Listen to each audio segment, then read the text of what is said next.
आज की जो कहानी है, जो सोनम और राजा की कहानी को याद दिलाती है, कहानी तेलंगाना के कुरनूल की है। कुरनूल में एक नौजवान रहा करता जिसका नाम तेजेश्वर। तेजेश्वर एक सरकारी नौकर जो लैंड को नापते हैं, मापते हैं, उसके लिए काम किया करता था। शादी की उम्र हो गई, घर वालों ने रिश्ता देखना शुरू किया और उसी कुरनूल में रहती थी ऐश्वर्या। ऐश्वर्या के माँ बाप भी रिश्ता देख रहे थे। इधर उधर गांव वालों और बिरादरी के जरिए दोनों परिवार एक साथ मिलते हैं और फिर रिश्ता तय होता है। इसी साल फरवरी में रिश्ता तय होता है। इसके बाद पंडित जी को कहा जाता है मुहूर्त निकालिए। अब मुहूर्त जो निकलता है वो है 18 मई का। अब सब कुछ शादी, सब कुछ फिक्स, लेकिन अचानक एक अजीब चीज़ होती है। 18 मई की शादी थी और 13 मई को ऐश्वर्या घर से गायब हो जाती है। पता ही नहीं चलता कि ऐश्वर्या कहाँ गई और 5 दिन के बाद शादी है। अब घर वाले परेशान कि भाई ऐश्वर्या कहाँ गई। पूरे घर शादी का माहौल, तैयारी चल रही, रिश्तेदार आने शुरू हो गए और ऐश्वर्या का पता नहीं। अब गांव में बातें होने लगी कि ऐश्वर्या कहाँ गई, क्या शादी करना नहीं चाहती, उसके ज़िंदगी में कोई और है, क्या बात है, या कुछ दहेज का इशू है, शादी टूट गई है। जितनी मुँह उतनी बातें चल रही हैं और ऐश्वर्या का कुछ पता नहीं। घर वाले भी परेशान कि दुल्हन जो है वो गायब है। बात ससुराल तक पहुंची। अब ये हुआ क्या करें, कार्ड भी छप चुका है, शादी को पोस्टपोन करें, क्या करें। 13 मई को वो गायब थी। 13, 14, 15, 16 मई को अचानक ऐश्वर्या अपने घर पर टपक पड़ती है। जब वो आती है, घर वाले सांस देते हैं कि चलो बेटी लौट आई। मोहल्ले, घर वालों को, सबको, बाकी को पता चलता है। तो पूछताछ होती, भैया तुम कहाँ गए, क्या परेशानी थी। तब ऐश्वर्या अपने रिश्तेदारों को, पड़ोसियों को बताती है कि असल में मेरे माँ बाप परेशान थे और हमारी शादी जो हो रही थी जिस लड़के से, उन्होंने कुछ दहेज वहेज मांग ली। कहाँ इतना दहेज देते, इस वजह से मुझे लगा इस शादी को छोड़ दें, तोड़ दें, और मैं परेशान होकर चली गई। लेकिन फिर मैंने तेजेश्वर से बात की और सब कुछ ठीक हो गया। अब मैं शादी करूँगी। उधर लड़के वाले तक भी खबर थी, वो भी आए कि भाई दुल्हन लौट आई है। तो उन्होंने उससे ही पूछताछ की। तेजेश्वर और ऐश्वर्या की शादी से पहले मुलाकात हुई। उसने बोला कि भाई कोई प्रॉब्लम है तो अभी बता दो। उसने कहा नहीं, मुझसे गलती हो गई और मैं तुमसे ही शादी करूँगी और तुम्हारे साथ रहूँगी। तो अब दोनों तरफ से फिर से परिवार एक हो गए। 18 मई की शादी तय थी। 18 मई को शादी पूरी धूमधाम के साथ हुई। 18 मई को शादी हुई। अब विदा होकर ऐश्वर्या अपने ससुराल पहुंच गई, तेजेश्वर के पास। अब तेजेश्वर के पास पहुंचती है, फिर 1-2 दिन के लिए वापस लौटती है मायके, फिर चली जाती है ससुराल। लेकिन धीरे धीरे वक्त बीत रहा। तेजेश्वर को अपनी बीवी ऐश्वर्या के मतलब जो हाव भाव हैं बड़े अजीब लगते हैं। वो उससे बात नहीं करती, कतराती है, उससे दूर दूर रहती है और हर वक्त फ़ोन पर रहती है।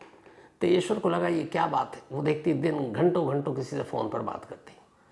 तेजेश्वर ने अपने माँ बाप से भी शिकायत की। सेम राजा रघुवंशी ने भी की थी कि मुझसे बात नहीं करती, सोनम फ़ोन पे लगी रहती। माँ बाप ने भी वैसे ही समझाया जैसे सोनम के केस में समझाया। नया नया माहौल है, नई जगह आई है, थोड़े दिन लगेंगे एडजस्ट होने में, तो बेटा कोई बात नहीं।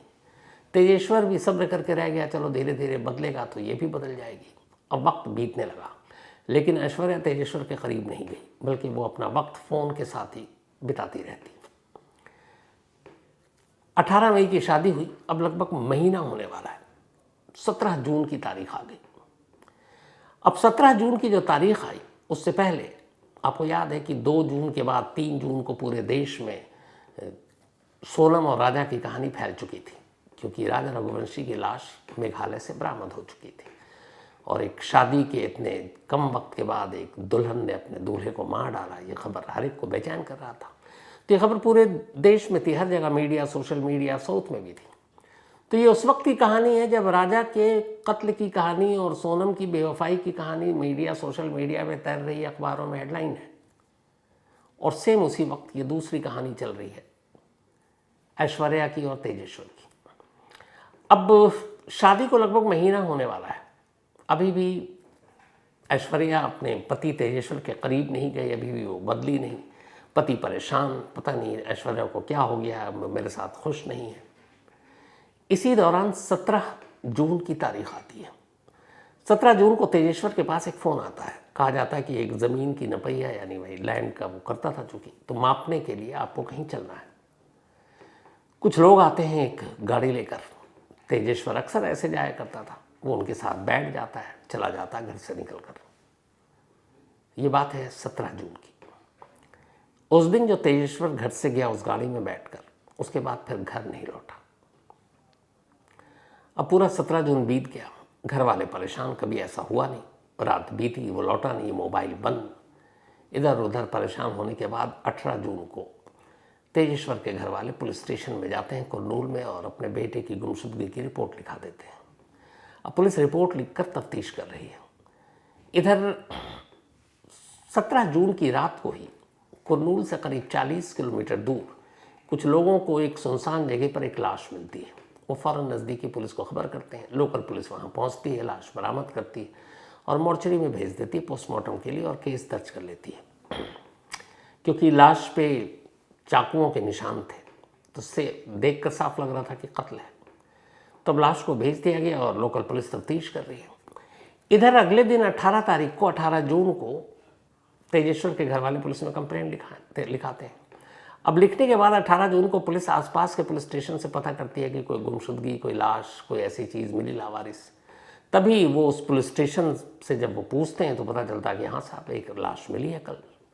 और पुलिस के कान खड़े होते हैं कि 17 जून को ही वो गायब हुआ, 17 जून को ही लाश मिली। पुलिस की टीम फ़ौरन उस थाने में पहुंचती है, फिर वहाँ से मोर्चरी में। जो हुलिया बताया था तेजेश्वर के घर वालों ने और जो कपड़े, इत्तेफाक से लाश ने वही कपड़े पहने थे। अब पुलिस की टीम फ़ौरन तेजेश्वर के घर वालों को बुलाती है। तेजेश्वर के घर वाले आते हैं, लाश देखते हैं और रोने लगते हैं क्योंकि वो लाश तेजेश्वर की ही थी। अब एक मिसिंग रिपोर्ट एक मर्डर केस में तब्दील हो चुका था। अब पुलिस तफ्तीश करती है, पता करती है। क्योंकि उसका काम ऐसा था ज़मीन मापने का सरकारी, तो कई लोग उसमें कहते थे थोड़ी बेईमानी करो, तो कई दुश्मन भी थे। घर वालों ने कहा कई बार इस तरह की चीज़ें हुई, धमकी हुई, लेकिन उनके बेटे को इसलिए कोई मारे समझ में नहीं आ रहा, लेकिन ये एक एंगल हो सकता है। अब पुलिस उस हिसाब से तफ्तीश करना शुरू करती है। इसी बीच में अब पुलिस तेजेश्वर के मोबाइल के कॉल डिटेल रिकॉर्ड निकालती है, पूरा छान लेती है, कुछ नहीं मिला। इसके बाद घर वालों से पूछती है कोई दुश्मनी, घर वाले भी कहते हैं कुछ नहीं।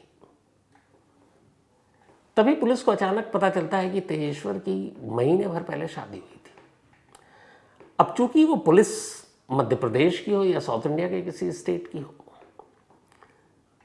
राजा और सोनम की कहानी पूरे देश में चर्चा का विषय है।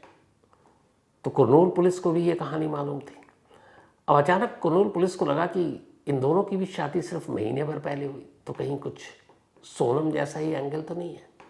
जैसे ही ये ख्याल पुलिस के जहन में आया, पुलिस ने फौरन अब इसके तेजेश्वर के बाद के नंबर जो उनके पास थे उसकी CDR निकालने का फैसला किया। जब कॉल डिटेल रिकॉर्ड निकाला तो पुलिस दंग रह गई। उसे देखा कि ने पिछले 1 महीने में, ख़ासतौर पर शादी के बाद जब से वो ससुराल आई है, एक नंबर पर लगातार बात कर रही है और वो बात का ड्यूरेशन काफ़ी है। और सबसे अजीब बात ये थी कि 1 महीने में जब नई एक नवीली दुल्हन ससुराल पहुंची हो, वो अपने माँ बाप, भाई बहन की बजाय किसी और शख्स से बात कर रही हो, और वो भी घंटों। इन 1 महीने में, 1 महीने भी पूरे नहीं हुए थे, 1 दिन बाकी था भी, क्योंकि 18 मई को शादी हुई और 17 जून को ही तेजेश्वर गायब हो गया था। 2000 कॉल थे उस नंबर पे, 2000 कॉल, और घंटों में थे। अब पुलिस को डाउट हुआ कि ये क्या बात है कि एक दुल्हन ससुराल में अपने पति और सास ससुर के अलावा किसी और से इतनी लंबी बातें कर रही है।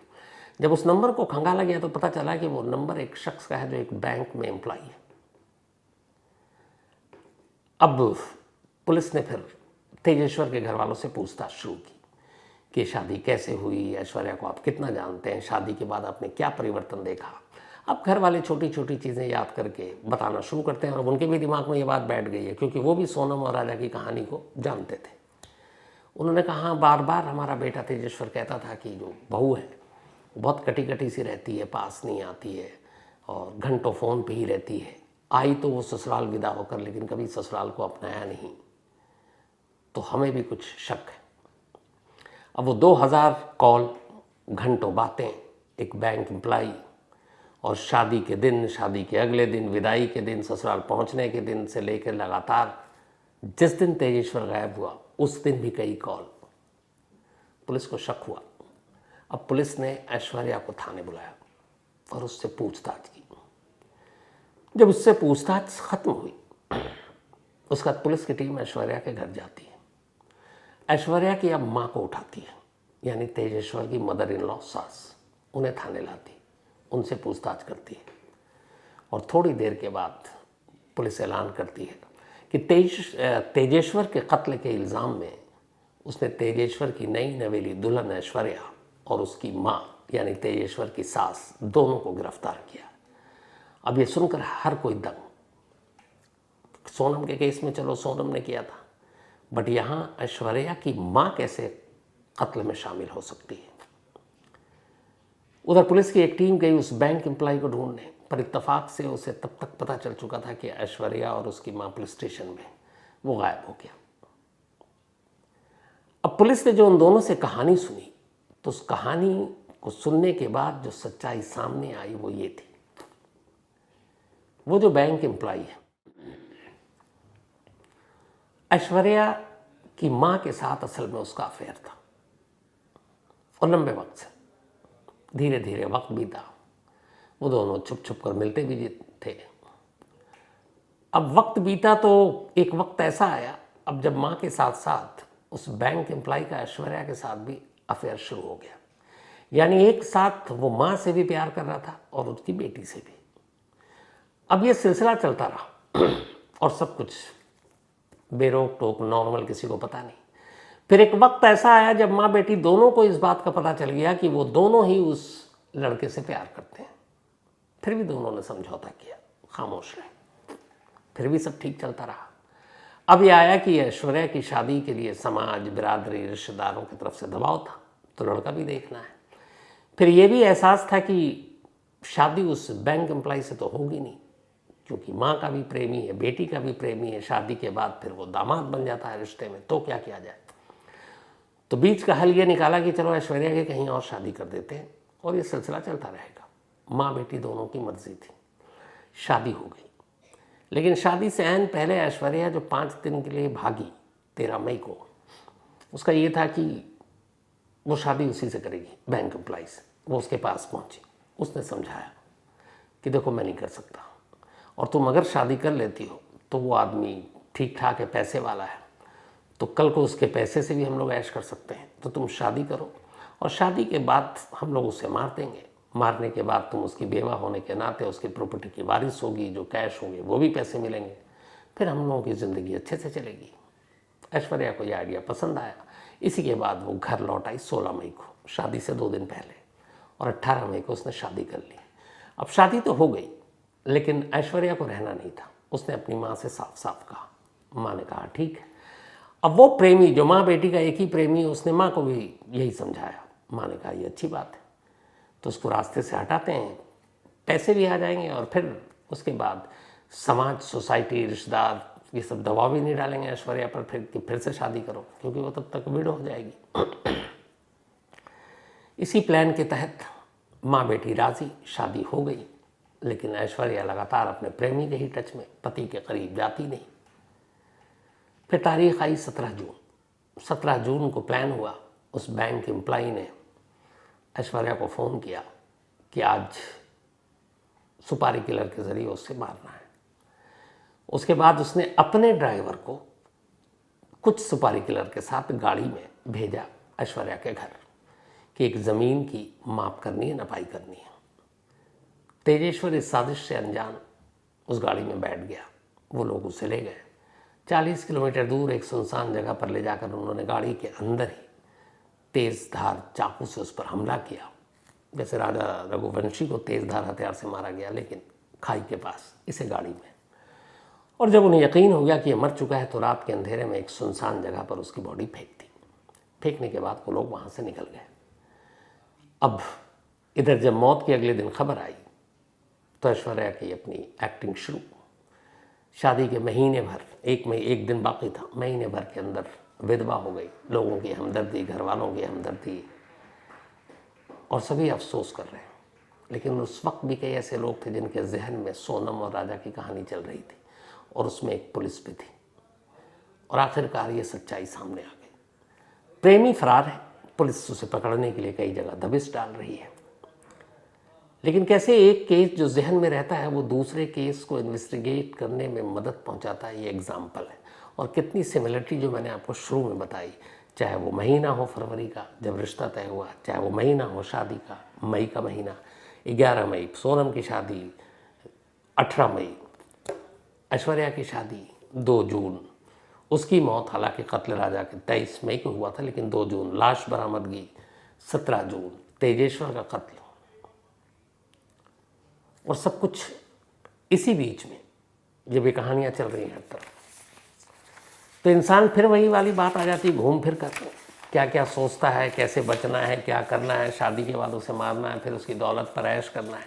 लेकिन यहाँ रिश्तों का भी एक वो देखिए कि माँ बेटी को एक ही शख्स से प्यार, और दोनों उसी के साथ रहना चाहते हैं, और ज़माने को पता ना चले इसलिए बेटी की शादी भी करनी है, लेकिन शादी के बाद फिर पति का कत्ल कर वापस भी आना है, और इस रिश्ते को ज़माने से छुपा कर दोनों यूं ही आगे भी कायम रखना चाहते हैं। इसीलिए माँ बेटी दोनों को गिरफ्तार किया गया। यानी तेजेश्वर का कत्ल उसकी अपनी पत्नी और उसकी अपनी सास, इन दोनों ने मिलकर कराया। किससे? ऐश्वर्या और ऐश्वर्या की माँ के प्रेमी की मदद से। रिश्तों के इस जुर्म में कुछ भी हो सकता है, कभी भी हो सकता है, कहीं भी हो सकता है। इसीलिए हमेशा कहता हूँ जब भी इन चीज़ों के बारे में सुनिए, देखिए, सोचिए, फ़ौरन आँख बंद करके भरोसा मत कीजिए। अच्छी तरीके से ठोक पीट कर और तब भरोसा कीजिए। तो फिलहाल आज की इस कहानी में इतना ही, लेकिन कहानी